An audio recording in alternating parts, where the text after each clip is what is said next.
tuang luan ha Panjang dan suara dunung Ada dia di situ Atau singkong berdeli Tuang untuk sing sampai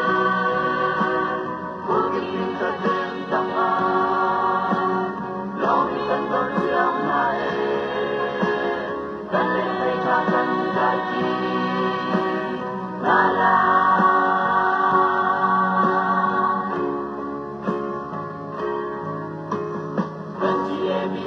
langsung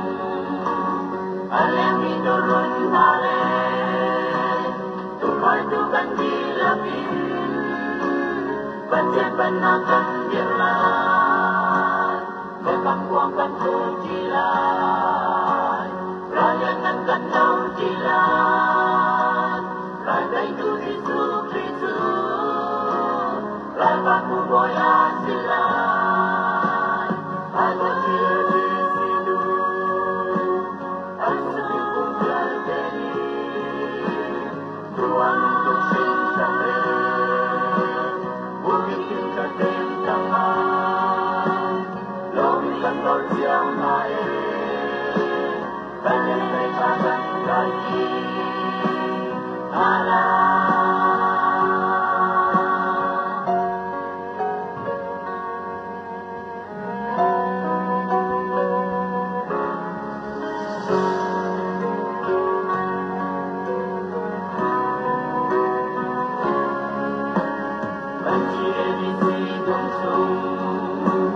Mungkin tingkat dan kami